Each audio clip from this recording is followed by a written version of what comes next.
So tonight I would like to talk about 1 Samuel 18, where God knits the soul of Jonathan to David. In the first verse, we get told that God knit the soul of Jonathan to David, and Jonathan loved David as if David was his own soul. Now, God did that intentionally because as Saul began to hate David and wanted to murder him, Jonathan had such a deep love for David that he was willing to do anything to save David's life. And he had to have that deep love for him because some of the situations that Jonathan was put in was not necessarily always going to be good for him, but God needed to give him that love to have the courage and the bravery to go do it. And I have felt that before. So I would like to start this next part off with remember that Satan can only mimic the ways of God. He is not an originator. So when we talk about demonic soul ties, that's because Satan is mimicking godly soul ties that God can create in people. Satan uses his to keep people in bondage and to hurt them, but God uses his in order to help build people up, mature them, grow them, or just to help them when the enemy's ready to attack them. My first experience with it was a few years ago. I was in a church and God created a couple of godly soul ties in me with people in that church.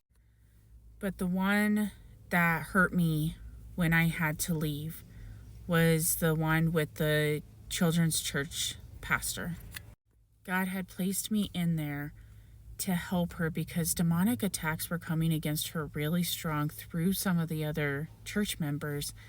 And she has such a soft and sensitive heart that, she didn't recognize what the attacks were. She was just trying her hardest to serve everyone. God had me intercede for her at a time, but also my main point of being there was to help her in any way possible. So, she always was concerned about others. She's like, you need to go listen to the sermon with the pastor. I feel bad that you're always in here. And I told her, no. It's okay. I can watch it on live stream. I am here for you. And that's exactly what God had wanted. That is where God wanted me, was in there helping her, because she had taken such a large load that she needed the help. But when she would try to go ask for help, some of the other members took it in a certain way where they ended up like making fun of her on the big screen. And it didn't come out directly as making fun of and mocking, but Satan knew how to word it in a way that came off as playing to others, yet would have hit her directly and hurt her because it was a sensitive and sore spot.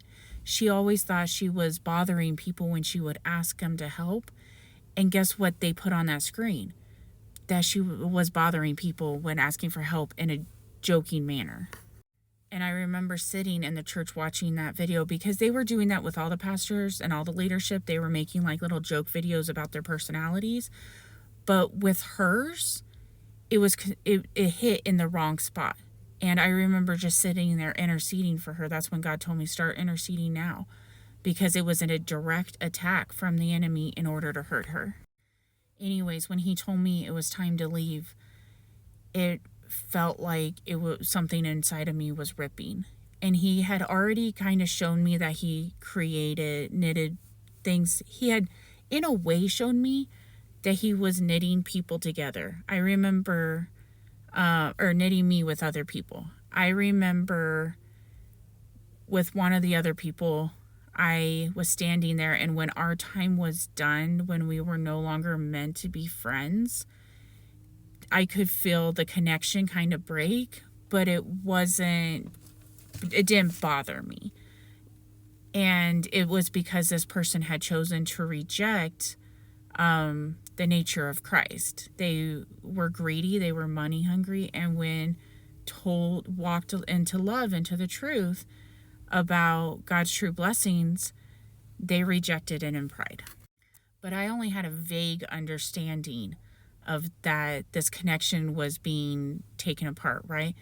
When it came to the children's church pastor, though, it literally felt like a rip.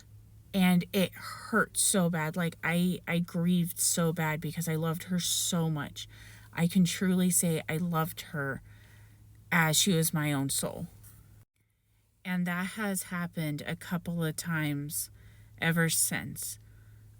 Recently, I had to separate from a friend that I loved absolutely dearly, as if she was my own soul. I was willing to do anything for her.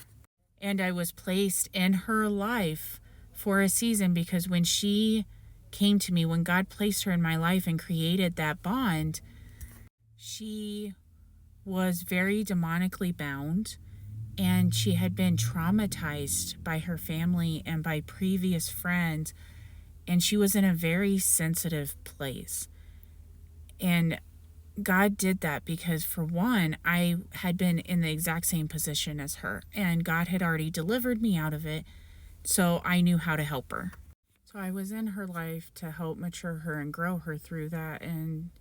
But it came to a time where God was trying to teach her how to follow his voice, and we had created such a strong bond that she was having difficulty not relying on me, and she was having a hard time learning his voice. So God said that it was time for the relationship to be let go. And we both loved each other. This was not a bad parting in any way. There was no hard feelings whatsoever.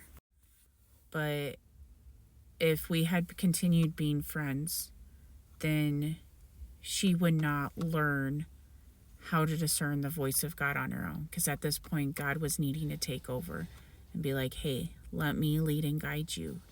I want you to know the many different ways that I speak to you without constantly needing confirmation. Because yes, God does confirm his word through others, but we should be so led of his voice and led of his spirit that it doesn't need to be a constant confirmation. And so our friendship would have been a hindrance to her growth in faith, to her being able to be that led of the Holy Spirit, just simply because of the dynamics of our relationship and how it was set up. It wasn't something that could shift and change easily. But it was a friendship that was extremely painful to let go, because we were so close, because we did love each other so greatly. And I know she felt the same grief as I did when parting. But I wanted to make this video to put that knowledge out there so that God can use it in someone else's life. Because God may have already done it, and maybe someone doesn't understand the concept in order to know what happened. Or God may be planning on using it in someone's life, and if they know the concept ahead of time, it plants a seed, and God can bring it back to their memory when it's time.